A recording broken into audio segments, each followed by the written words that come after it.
The wind changed direction 3 times that morning, and each time it did, the dogs noticed before any of the handlers did. That should have been the first sign. The ceremony at Briarwood Veterans Memorial Park had been planned for 6 months. Folding chairs arranged in precise rows, flags pressed flat, the mayor's speech printed on cardstock, everything accounted for, every ribbon, every wreath, every name etched into the granite wall catching the October light just so. The K9 division had been invited to present their unit as part of the tribute, 7 working dogs, and their handlers standing in formation near the east end of the plaza, drawing quiet admiration from the crowd the way they always did. Controlled. Discipline.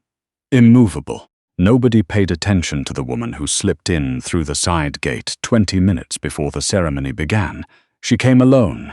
No uniform, no badge, no lanyard.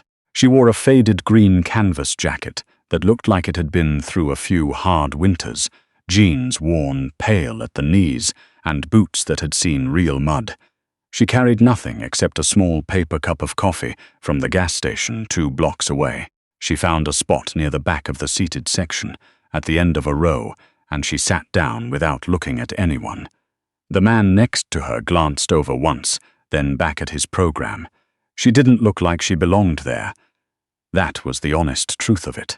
The crowd was mostly law enforcement, current and retired, along with city officials, a few journalists, and the families of officers who'd served with K9 partners over the decades.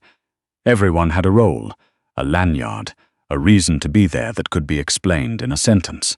The woman at the end of the row had none of those things.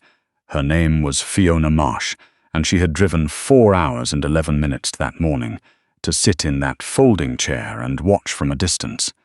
She hadn't told anyone she was coming. She hadn't been invited. She just needed to see them. The lead handler's name was Sergeant Dale Trescott, 12 years with the K9 division, built like a man who took his job home with him. He was standing at ease near the formation when his dog, a 5-year-old Belgian Malinois named Colt, began to pull, not lunging, just a slow, steady lean forward, like something on the far side of the plaza had spoken to him in a frequency nobody else could hear. Trescott corrected him with a quiet word. Colt settled for about 4 seconds. Then the dog beside him did the same thing, then the next one.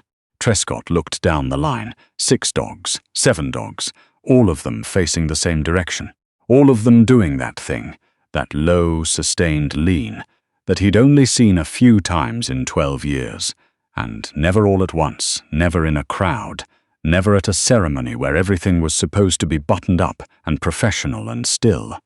He followed their gaze. He saw the woman at the end of the row.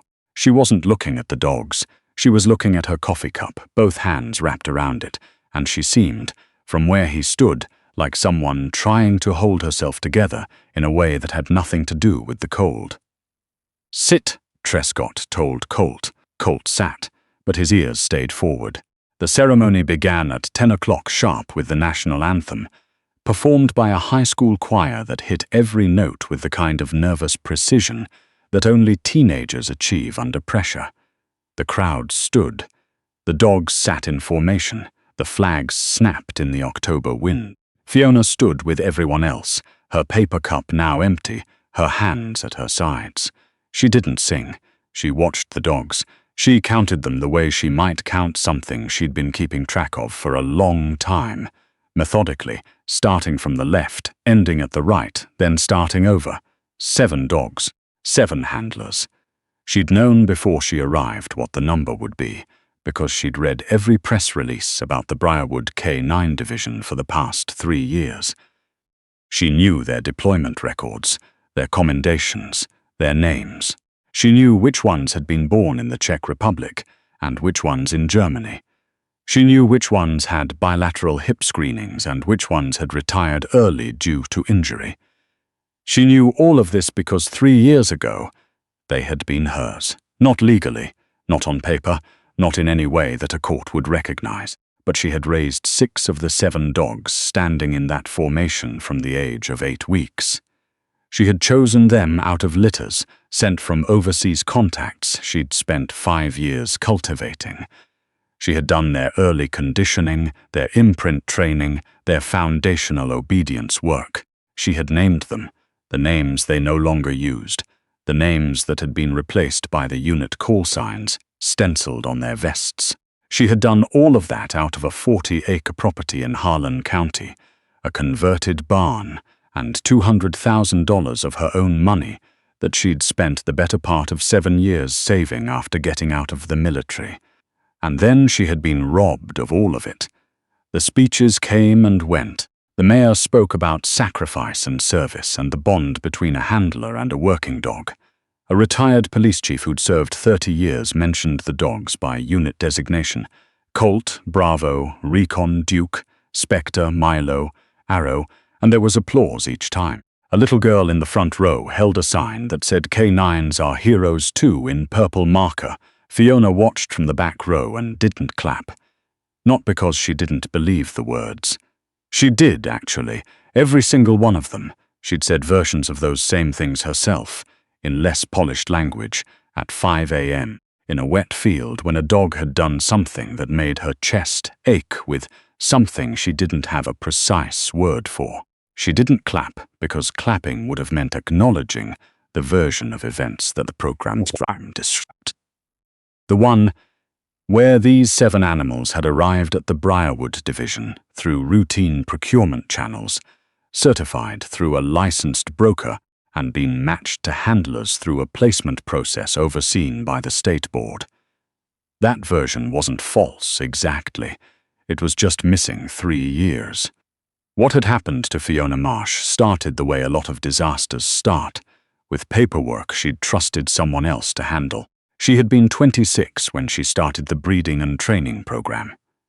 Fresh out of 4 years as a military working dog handler, decorated twice, carrying a folder full of contacts and a head full of methodology that most civilian programs didn't have and wouldn't for another decade. She had a plan. She'd had the plan since she was 19 years old, and watching a Belgian Malinois find an IED in a culvert outside a forward operating base, and realizing in the specific and permanent way that some realizations work, that she wanted to spend her life doing whatever it took to produce more dogs like that one. The program she built in Harlan County was legitimate, licensed, inspected, insured. She worked with 3 veterinarians, a nutritionist, and a canine behaviorist she'd met at a conference in Colorado, who became her closest collaborator. She kept records the way a hospital keeps records, obsessively, redundantly, in formats that would survive her if she somehow ceased to exist. She trained 13 dogs in the first 2 years, placed 5 of them with law enforcement agencies, kept 8 for continued development, including the 6 who would eventually become part of the Briarwood K9 unit. Then she hired a business manager. His name wasn't important anymore. What was important was that he had credentials that looked right, and references that checked out, and a way of talking about liability structures and tax efficiency that made her feel, finally, like she had found someone who could handle the part of running a business that she was genuinely bad at, so she could focus on the part she was genuinely good at. What she didn't know, what she couldn't have known, without a forensic accountant, and the kind of paranoia she hadn't developed yet, was that he had been systematically funneling her training fees through a shell company and simultaneously negotiating back-channel sales of her dogs to a procurement broker who was willing to pay cash and not ask too many questions. By the time she figured it out, 11 dogs were gone. 6 of them were here, at Briarwood. The other 5 she still didn't know the location of. That part didn't make it into the press releases. She had reported everything, 3 separate agencies, 2 lawyers, 1 civil suit that had been ongoing for 2 years and had cost her another $40,000 she didn't have. The police had confirmed that the transaction was fraudulent. The broker had been charged, a misdemeanor that resulted in a fine he paid without apparent discomfort.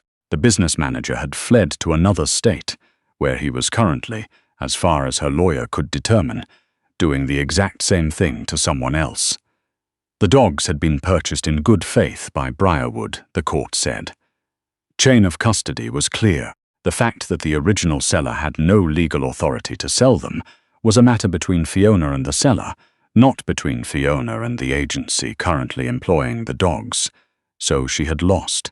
Legally, completely on paper. She had lost her program, her barn, the property she'd mortgaged twice to fund the operation, and most of the professional contacts who didn't want to be adjacent to what they called, in the careful language of people who avoid taking sides, an ongoing dispute. She had been 29 years old when the last appeal was denied. She was 32 now, and she was sitting in a folding chair at a public ceremony, watching dogs she had raised from 8 weeks old sit in perfect formation, answering to names she hadn't given them, while a retired police chief read their service records into a microphone. The dogs found her at the worst possible moment. The presentation portion of the ceremony had begun, handlers moving the dogs through a brief demonstration, showing the crowd what precision looked like up close. Trescott had Colt doing a focused heel, maintaining position through distractions, and Colt was doing it beautifully, the way he always did everything beautifully, because he was genuinely one of the best dogs Fiona had ever produced, and she had known that about him since he was 11 weeks old and figured out a puzzle feeder faster than any puppy she'd ever seen. She was watching Colt when Colt stopped watching Trescott. It happened in a single second. The dog's head swung left 40 degrees, nose lifted.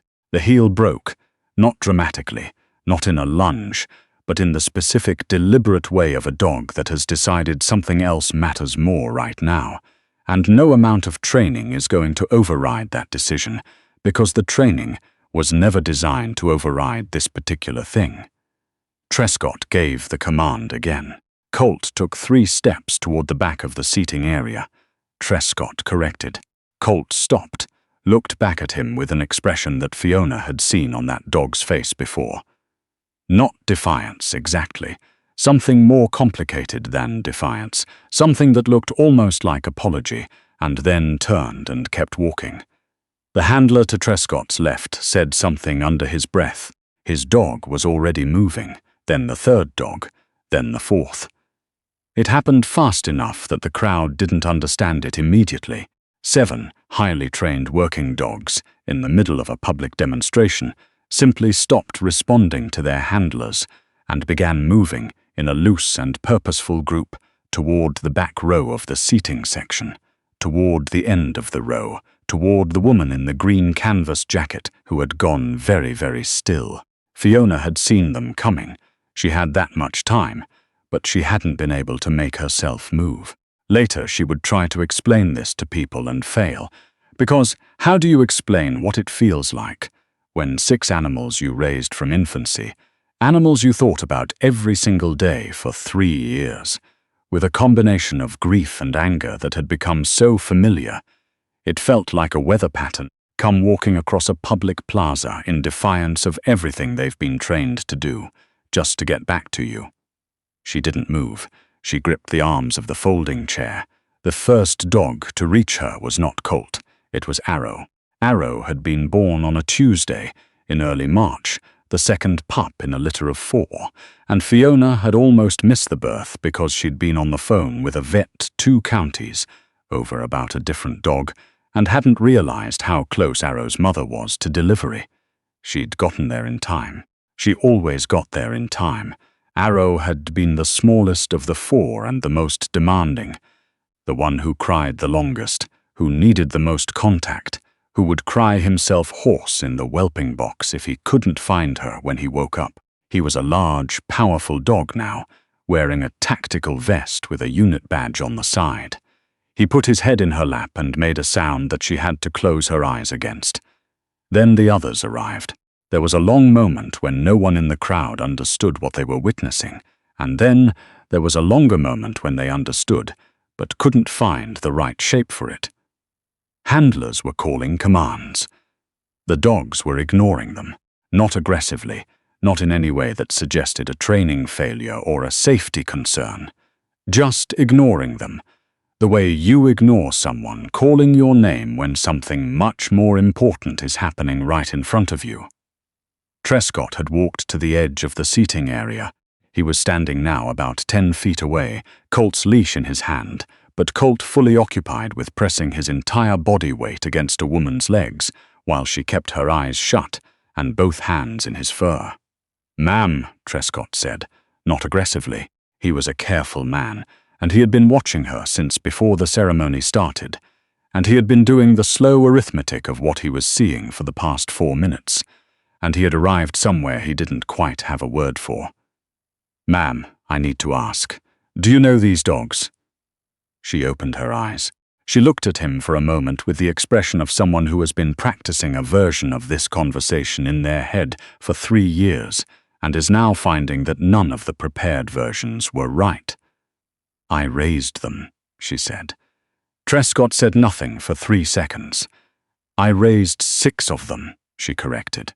"Arrow, Colt, Spectre, Recon, Milo, and Duke. I had them from 8 weeks. I did their imprint work, their foundation obedience, their early detection training." She paused.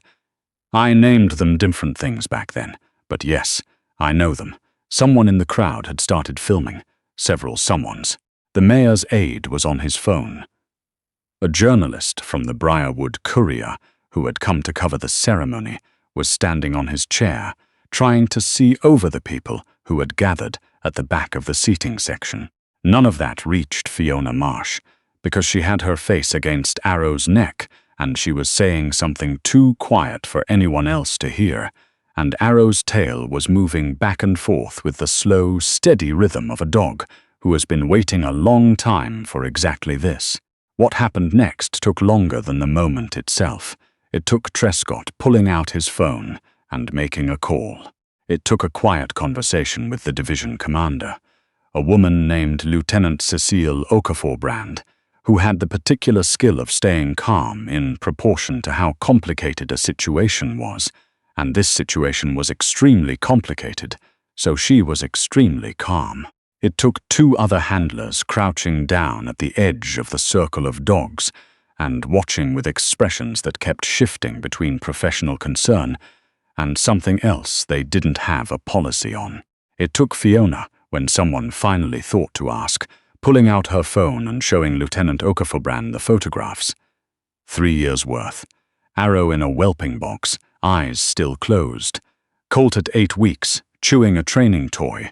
Spectre at 12 weeks, doing his first scent discrimination exercise. Fiona in rubber boots at 6 a.m., mixing formula for a litter that had lost their mother to complications. Every dog documented from birth or close to it. It took the lieutenant a long time to scroll through those photographs.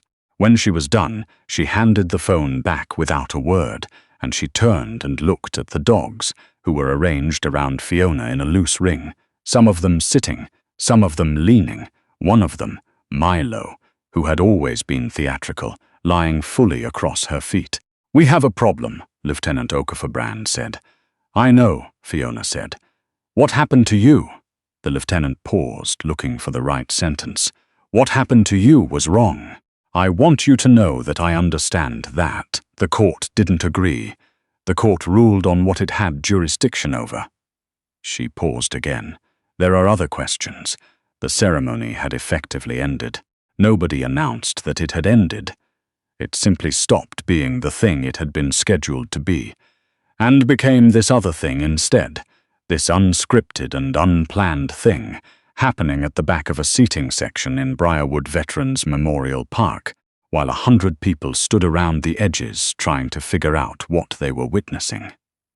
The little girl who had made the sign with purple marker had been lifted up by her father so she could see. She was watching Fiona with the kind of uncomplicated attention that children bring to things they recognize as important. An older man near the front, a retired officer who had attended 30 years of these ceremonies, said quietly to the woman beside him that he had never in his life seen anything like it. Fiona didn't know any of this was happening. She knew only what was immediately around her. 6 dogs pressing close, and Colt, who was the 7th, sitting directly in front of her with his chin on her knee and his eyes on her face with the expression she had always privately called his thinking look, the one that meant he had processed a situation and arrived at a conclusion and was waiting for the person in charge to catch up. She had taught him that look, in a way. She had spent months shaping his default behavior toward calm, attentive engagement rather than anxiety. She had worked with him through teething and adolescent reactivity, and the complicated 6 to 8 month period, when some dogs decide they are the ones in charge now. And she had guided him through all of it with the kind of patient, repetitive, unglamorous work that nobody films and nobody writes press releases about, but that is the actual substance of what a good working dog is. He had become exactly what she'd tried to make him. She had just never gotten to see the result. Lieutenant Okafor-Brand made 2 more phone calls. She spoke with the division's legal counsel, then with someone higher up, then she came back to where Fiona was sitting. The folding chairs had been rearranged, the circle of dogs had not moved, and she crouched down to Fiona's level. "There's a process," she said. "It will take time. I'm not going to make you promises I can't keep." Fiona looked at her steadily. "What kind of process? The procurement fraud is documented. The civil judgment was limited in scope. There may be grounds for revisiting the question of the 5 dogs we don't have. If you're willing to work with us on locating them." Fiona was very still. "We have resources you don't," the lieutenant said. "Jurisdictional reach. Contacts with the broker who handled the original transaction. If you share your documentation, all of it, we can pursue the other 5 through channels that aren't available to you." She paused. "I'm not promising we find them. I'm saying we have a better chance together than you do alone." "And these 6? Lieutenant Okafor-Brand was quiet for a moment. "These 6 are active working dogs with established handler partnerships. That doesn't change overnight." But she looked at Colt, who was still watching Fiona with that thinking look. "There are ways to structure an ongoing role. Formal consultation. Handler training. We have a new cohort coming in next spring. Green dogs, green handlers. Someone with your background." She stopped. "You're offering me a job," Fiona said. "I'm suggesting there's a conversation to be had." Fiona looked down at Arrow, who had not moved his head from her lap in 30 minutes. She had driven 4 hours and 11 minutes to sit in a folding chair and watch from a distance. She had told herself that was enough. She had told herself she just needed to see them, see that they were healthy and working and cared for, and then she could drive 4 hours and 11 minutes back and figure out what came next. She had lied to herself, a little. She had wanted more than that. She just hadn't let herself believe it was possible. The crowd had thinned by the time Fiona finally stood up. A few journalists stayed. The little girl with the purple sign had fallen asleep against her father's shoulder. The folding chairs had been rearranged into a loose semicircle, and someone had brought out 2 more cups of coffee from somewhere that was not a gas station, and Trescott was sitting in one of the chairs with Colt at his feet, listening to Fiona talk about the dog's early training with the expression of a man absorbing information he was going to need. She told him about the first time Colt had done a successful vehicle search. 11 months old, not supposed to be ready, but he'd found a training aid in a wheel well that 3 experienced dogs had missed, and he'd been so pleased with himself that he'd pranced. She told him about Spector's obsession with water, how he'd get distracted near puddles if you let him, how you had to proof that specifically or he'd break work to stare at his own reflection. She told him about Recon's unusual sensitivity to handler stress, how the dog could read a human's cortisol level practically from across the room, and how that made him extraordinary in field work and occasionally exhausting on bad days. Trescott wrote some of it down. Not all of it. Some of it he seemed to just hold. At one point he looked up from his notepad and said, "How did you build all of this by yourself?" And Fiona thought about that for a moment, about the 5 a.m.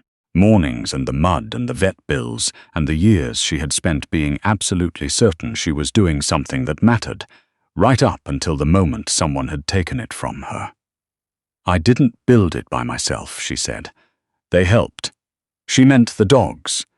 Trescott seemed to understand that. Lieutenant Okafor-Brand found her later, near the edge of the plaza, where Fiona had stepped away from the circle to make a phone call of her own.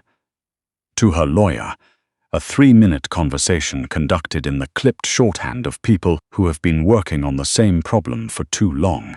"We located one of the 5, the lieutenant said, when Fiona lowered her phone. "Preliminary only.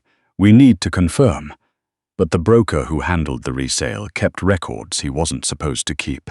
One of the dogs went to a private security contractor in Maryland, a female 2 years old at the time of the fraudulent sale, which would make her 5 now, Fiona said quietly. "She'd be 5 now. We're making contact tomorrow." Fiona pressed her lips together. It was not the same as recovering her, and she knew that. 5 years old was not 8 weeks. A dog had a life between those 2 points, a full and complicated life, and that life had not involved Fiona. Whatever she found in Maryland would not be the puppy she had lost, but it would be the dog. "What was her name?" the lieutenant asked. "The one in Maryland." Fiona had not told anyone the name she had given that dog, because for 3 years saying it out loud had felt like something she needed to keep protected. Like saying it out loud too many times would wear it down. "I called her June," she said. "She was born in June. I know that's not very creative." "It's a good name," the lieutenant said.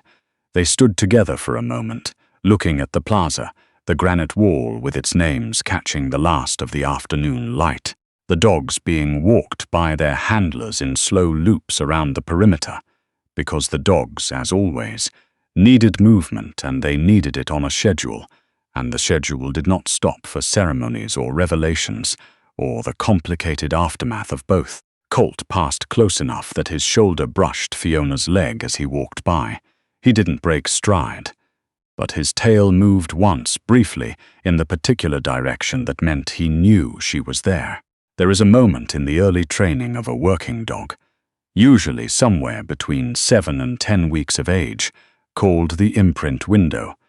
It's the period when the brain is most plastic, most open to forming the foundational associations that will shape everything that comes after. What a dog learns in that window doesn't disappear.